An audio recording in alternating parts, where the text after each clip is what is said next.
Operant conditioning. Maybe you have seen this scene from Ghostbusters. I'm studying the effect of negative reinforcement on ESP ability. Square. Good guess, but wrong. Or this scene from The Big Bang Theory, talking about the scene from Ghostbusters. Negative reinforcement isn't working. I think you mean positive punishment. Negative reinforcement is the removal of a positive stimulus. It's a common mistake.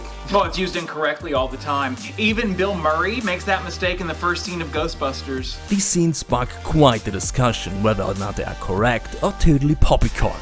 Operant conditioning, specifically positive versus negative reinforcement and punishment, seem to be a confusing topic. And for that reason, we are going to talk about it. The term operant conditioning was coined by the psychologist and behaviorist Boris Frederick Skinner, or B.F. Skinner for short. Whereas his colleagues in the early 20th century focused on associative learning, Skinner was more interested in how the behavior of a person can be influenced based on the consequences an executed action has. And here's where the term operant comes into play. Operant means an active behavior that operates upon the environment to generate consequences. Skinner's research was based on the works of Edward L. Thorndike, who introduced the law of effect. Simply put, Thorndike said an action that leads to a desirable outcome will probably be repeated, whereas an action that leads to an undesirable outcome won't. And this is where Skinner's experiment started, using his own invention, the operant conditioning chamber, nowadays often referred to as Skinner box. The Skinner box is a little chamber, like the name suggests, that can hold a small animal, like a rat or a bird. Beside a little button or lever the animal can operate, the box is completely empty. So what kind of experiments can be conducted with such a box? Well, for example, these three scenarios. First, when the rat activates the lever, a food pellet is dispensed. Second, when the rat activates the lever, it receives an electric shock. Third, an electric current is sent through the floor of the box. When the rat activates the lever, the current stops. Now there are two responses that can follow a behavior: reinforcement and punishment. Reinforcement. The response increases the probability that the shown behavior will be repeated. Punishment. The response decreases the probability that the shown behavior will be repeated. And depending on whether a stimulus was added or removed as a consequence of the behavior, we talk about reinforcement or punishment being positive or negative. But so far so good. Now let's take a closer look at the different types of responses and match them with the rat. First off, don't let the terms positive and negative confuse you. It has nothing to do with good or bad. Positive in the sense of plus means a stimulus is added. Negative in the sense of minus means a stimulus is taken away. With that knowledge, we take another look at our rat friend. Positive reinforcement. Reinforcement means we want a shown behavior to be strengthened. Positive means we add a stimulus. This would be scenario 1 with the rat. When the rat pushes the lever, food is dispensed. Food is something good, something the rat desires. And once the rat figures out pushing lever equals food, it starts to use the lever more often. More examples. A kid cleans its room and is rewarded with a candy bar. The behavior cleaning the room is strengthened with the positive outcome candy bar. We tell a funny story to our friends and everybody laughs. The positive reaction of our friends laughing encourages us to tell more stories in the future. Negative reinforcement. We want to strengthen the behavior, but this time by taking away a stimulus. This is scenario 3. The rat experiences constant discomfort, the existing negative stimulus. Once it figures out that pushing the lever equals the pain stops, it will tend to push the lever once the floor is electrified again. This particular scenario is called escape. The rat wants to escape an existing bad stimulus. There's also avoid, which means something is done in order to prevent a possible bad outcome. In this scenario, a light was turned on a couple of seconds before the floor was electrocuted. The rat learned that pushing the lever once the light turned on prevents the shock entirely. Another example. We are in university. Our professor offers his students that we don't have to take a final exam for this course if we attend the lecture. The behavior going to class is strengthened because the students want to eliminate the undesired outcome, taking a test. In the middle of the day we are feeling tired.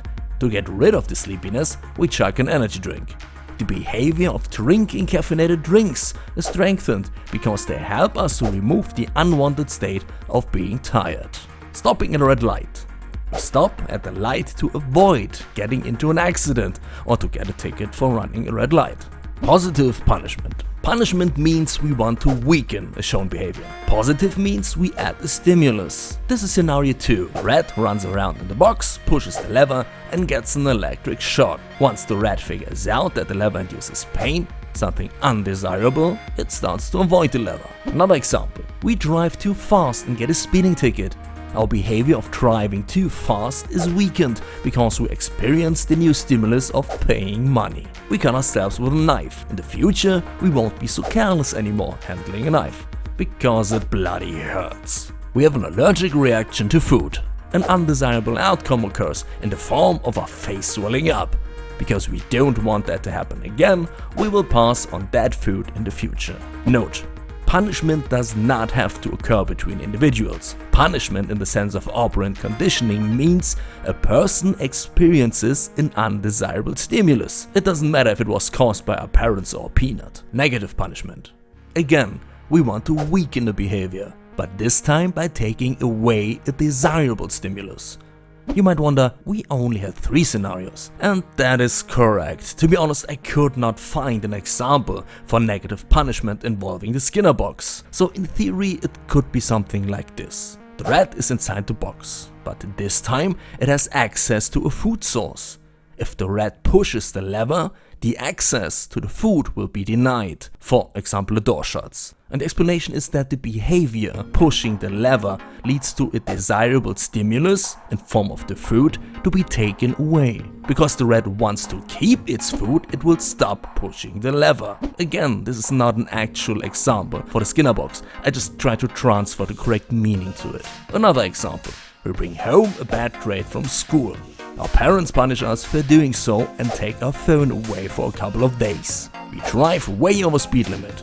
We get a ticket and also aren't allowed to drive for a month. We leave our pizza in the oven for too long. Now the pizza is burnt to a crisp and we cannot eat it anymore. In future we won't be so careless anymore because we want to enjoy our pizza. One example, different angles. Now let's do the other way around. We take one fixed scenario and come up with examples. Imagine we want to lose weight, and to achieve this goal we decided to cut down on our snacking behavior. We snack too much and we want to come up with ways to decrease it. Let's start with punishment. Positive punishment. Every time we catch ourselves snacking something, we have to do 50 push-ups. We want to weaken the snacking by adding the stress of doing push-ups. Negative punishment. Every time we catch ourselves snacking, we cut 10 minutes of our daily Netflix time. Rather than not being able to watch our favorite show tonight, we pass on the snacks. We weaken the snacking by taking away something we enjoy. Now reinforcement. This is a little bit trickier. When it comes to conditioning, we observe behavior, not behavior. In other words, something we do has consequences, not something we didn't do. For example, we skipped workout today. We don't punish not working out. We punish watching Brooklyn Nine-Nine instead of working out. And in our case, instead of punishing snacking something bad, like a chocolate bar, we enforce snacking something good, like a cucumber. Positive reinforcement. If we only eat cucumbers instead of snacks during the week, we allow ourselves a bag of crisps on the weekend. We strengthen the behavior of eating healthy and therefore weaken the snacking. Negative reinforcement. If we always eat healthy during the week, we do not have to work out on the weekend. An additional workout on the weekend is hell, therefore we rather pass on the snacks and eat healthy stuff. We reinforce the eating healthy by trying to avoid the bad outcome. Expected behavior. There's one aspect that is barely trust. What behavior is expected? How about stealing? We expect people to not steal. We don't stand inside a shop and congratulate every single one for buying a product instead of stealing it. So here's an example of an everyday situation that changes in the method of conditioning depending on the expected behavior. In high school, it is expected that we attend class. If we are absent without valid excuse, we will be punished. We get a mark, become truant, get suspended or whatnot. Skipping school is considered the bad behavior and therefore needs to be weakened. In university, on the other hand, there is no expected behavior when it comes to attending courses. If we don't show, so be it, it's our own decision. We didn't do anything we could be punished for. There's no behavior to be weakened. The quote-unquote threat of the final exam is actually a legitimate part of the curriculum. By cutting this part, the professor does everybody a favor, but this favor is not for free. We have to attend all the lessons. We are being negatively reinforced to show up, not because we are interested in the subject matter, but rather to skip the test. Rewarding bad behavior. Like we said earlier, reinforcement and punishment can be applied to any behavior. And sometimes it might not be immediately obvious what we are doing. For this one, I find a good example. Imagine we are in a grocery store with our kid. Suddenly the kid starts crying. We want our kid to stop and give it a nutritious gummy bear. What did we just do? The answer is positive reinforcement. The shown behavior is crying. The outcome is getting candy. The kid now connects crying with getting candy. Therefore it might start crying more often when it wants candy. Or in another perspective, we've been negatively reinforced. We wanted to get rid of, escape, the negative stimulus of our kid crying. The strengthened behavior is give candy to kid. So what else could we do? Well, instead of reinforcing the crying, practically paying our kid to shut up, we could say that we'll give it 2 gummy bears if it behaves until we finish shopping. What about the clips? Well, Sheldon was correct about positive punishment. Question, who decides if someone's gone off topic? I think it'll be pretty clear. If not, we'll take a vote. Oh, also, Ow! They want to weaken the behavior, getting distracted, by adding a negative stimulus, pain. Paying attention is the expected behavior to show. If they do something that is outside their topic, a punishment is presented. Ironically, he is wrong about negative reinforcement.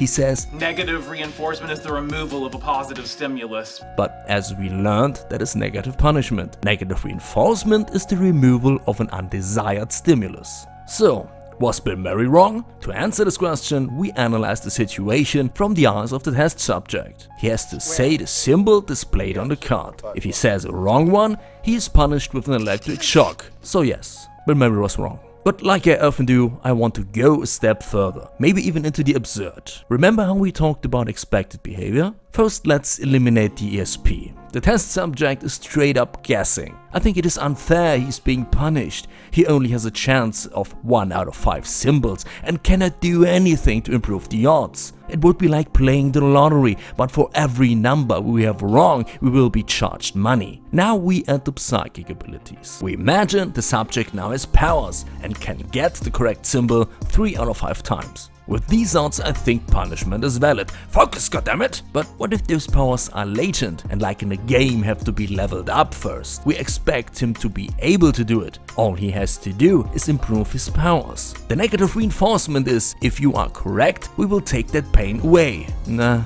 that does not sound right.